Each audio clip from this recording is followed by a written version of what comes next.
I have not stopped speaking or using English for a day since I started getting serious with it. Fluency isn't just about studying, it's about actually living the language. That's when I get myself immersed daily because I don't care about anything but my goal. So that's why it worked and I became better and better at speaking English. I started learning English 15 years ago, but it was 8 years since I can actually speak English fluently. Thinking in English, I'm not gonna lie, but in the process, I did many things wrong. Like, I wasted time doing the wrong thing, had the wrong mindset, which led me to forget what I had learned, but it was the thing of many years ago. If you have been learning English for years, but when someone asks you a question in English, you have a nothing in mind and you wonder where did all the things that you had learned go? Why is it that you haven't learned a lot but you cannot even speak? In this video, let me help you how to learn English and never forget it. Whether you're learning English for work, traveling, or personal growth, I'll share the most practical tips to improve your English faster. This video is not sponsored. I'm not selling you anything. Let's jump right in. Alright, first thing first. You need to set a clear goal. What does fluent mean to you? What does all this English learning mean to you? Do you want to hold conversation, pass an English test, understand movies without subtitles? You need to have a goal. Having a goal gives you direction and motivation. If your goal is just to communicate with your friends or your partner in English, go ahead and try your best to talk. Just don't pressurize yourself to be perfect. If your goal is to pass a test or obtain an English language certificate, your study approach will likely be structured and focus on specific skills required for the exam. While this approach helps you to achieve the certification, it may not necessarily prepare you for real world communication, which requires a broader and more immersive engagement with the language. That is why setting a clear goal is very important. When you know exactly what you want to achieve, you can focus your efforts on what truly matters and avoid wasting time on things that don't serve your purpose. You can streamline your studies and maximize efficiency, increasing your chances of success. You can write down your goal and a timeline. For example, I want to have 5-minute conversation in English by the end of this month. Goals like this keep you focused and motivated. Second of all, this is a very powerful and fun way to improve your language skills. Is creating an identity where you only speak English. This means immersing yourself in an English speaking mindset and environment, even if you're not in an English speaking country. Here's the fact: the more that you repeat a certain information, the more it sticks to your memory. But here's the problem.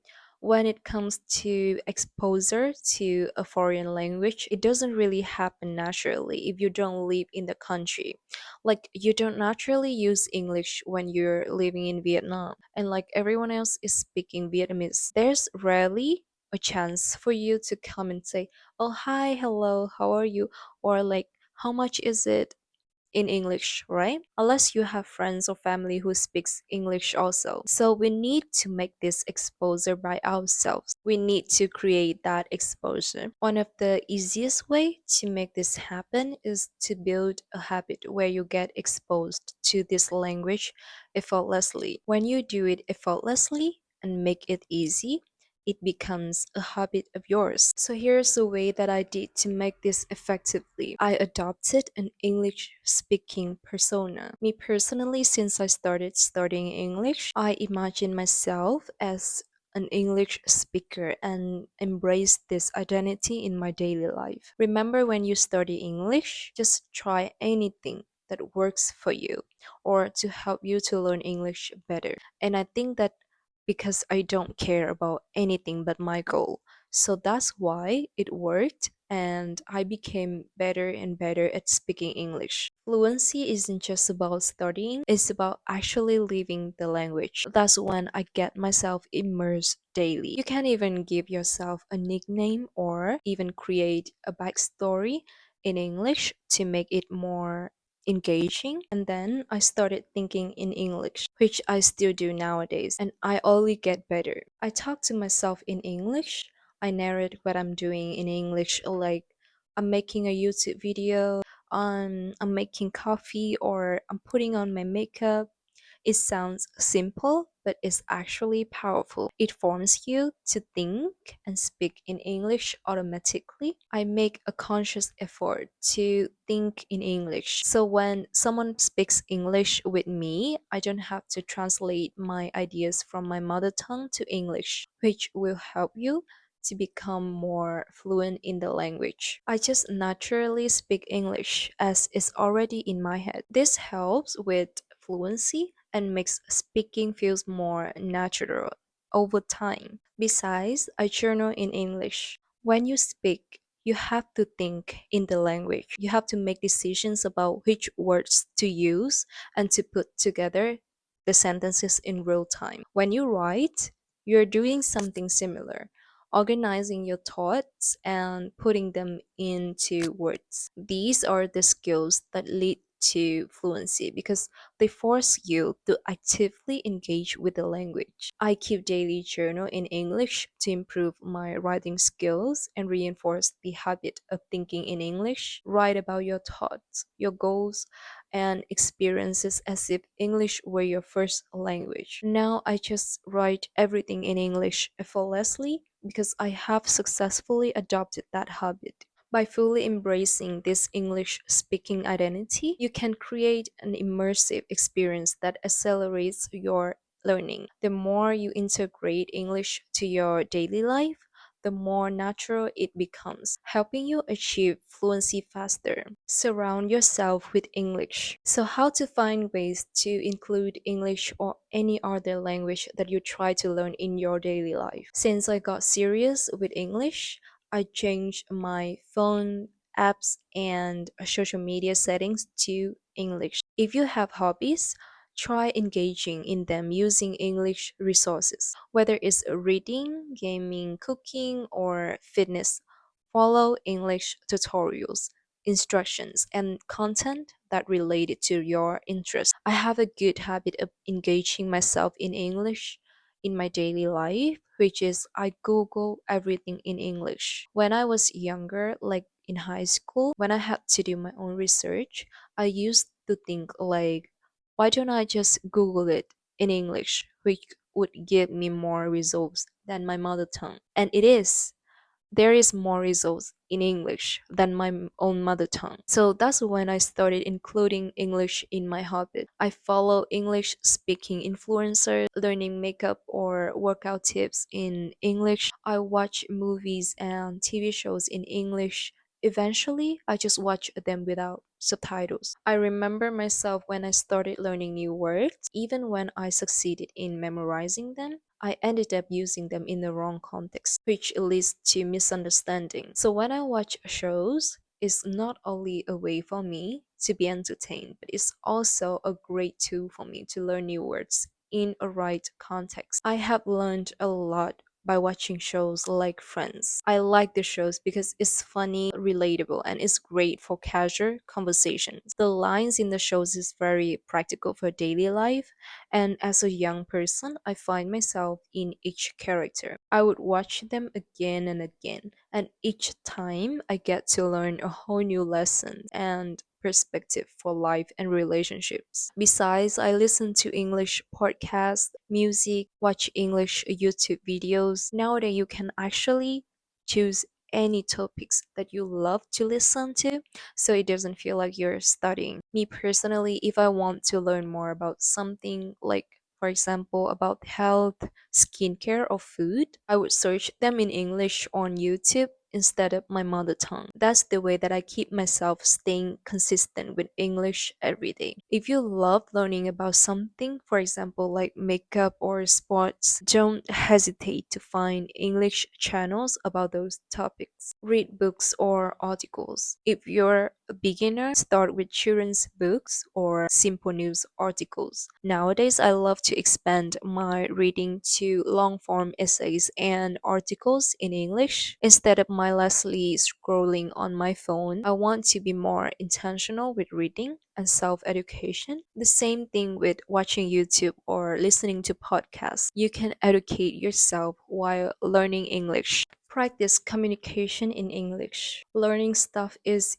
inputting information and then outputting that information. So after listening to an episode, a podcast, or watching a video, you need to do an effective output, which is speaking. You won't get fluent without speaking. It can feel awkward at first, but trust me, practice is the key. First of all, talk to yourself. Like I said earlier, narrate what you're doing in English. Talk to yourself is always easy and free because you get to talk anywhere, anytime, and about anything that you want. Secondly, find a language partner or an English speaking environment. If possible, surround yourself with people who speak English or want to practice it. It's better if you can find people who has the same goals as you. International meetups or even online conversation partners can be helpful to connect with native speakers. It's always easy to find people online if you want to practice English, like doing small talks with online friends every day. Try to speak,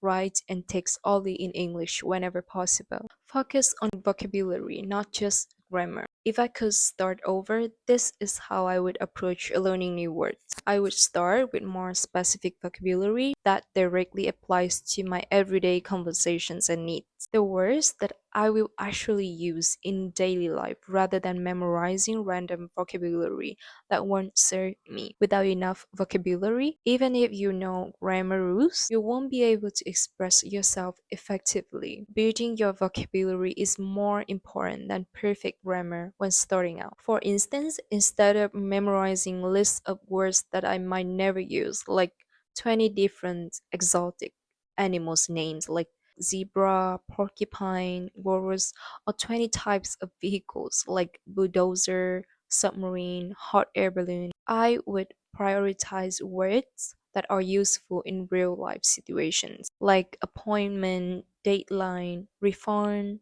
or ingredients because these are terms that I might actually use. Similarly, instead of memorizing all possible modes of transportation, I would focus on words like train ticket, flight delay, or commute, or reservation, which are more relevant when traveling and making plans. Learning vocabulary related to food, shopping, travel, or work and daily routines would be far more practical. By focusing on practical vocabulary first, I would be able to start using English in real conversations much faster. This approach helps build confidence because I would immediately see progress in my ability to communicate. Once I have a solid foundation of useful words, I can always expand my vocabulary later as needed. Be consistent and patient is the key. Learning English must be an everyday thing. Even 15 minutes a day adds up over time. If you're not consistent, it's not gonna work. I have not stopped speaking or using English for a day since I started getting serious with it. That's why I'm fluent. Remember, I have said earlier, the more you repeat a certain information, the more it sticks to your memory. Even if it's a sentence or a word that you just learned, keep repeating it in the next few weeks or months. That's how I learned new words and successfully remembered it. Confidence. You are learning a foreign language and mistakes are part of it, and that's totally normal. Don't be afraid if someone makes fun of you. I was made fun of. Like, oh, why are you speaking English? Why are you using English? You can just speak Vietnamese. It's so embarrassing. No, that's embarrassing for you, not for me. And eventually, I'm the one who achieved my goal, which is fluent in English. And you're there, be like, so embarrassing. Your mistakes are necessary because it means you're closer to the fluency. It's also totally fine to have an accent. It makes you unique. Remember that even native speakers, they make mistakes. The goal isn't perfection, it's communication. Language is just a tool. I know that nowadays I see lots of people go online and they have the audacity to judge other people when they speak English, like, oh, you shouldn't be pronouncing this word this way, you don't sound native, you make mistakes. Okay, Ian, it's a waste of time. If someone can deliver their idea, that's a success. That mindset of pointing out people's mistakes to make fun of them or to feel superior is what makes you lose the confidence that you needed to speak English. Every single beautiful and confident girl that I know always speak a foreign language or English very well and fluently. And I think that is because they are not afraid of making mistakes. They don't care about what other people think of them. They are smart and they know how to express themselves even in another language. I know that at first everything seems hard and difficult because you won't be understanding everything or it feels awkward to speak even a word. But trust me, I was there and I'm sure that you would get better every day. Try to have fun with it and enjoy the process. And thanks for watching. I hope that these tips would help you on your journey to fluency. Let me know in the comments if you have anything to share, and I'll see you next time. Bye bye.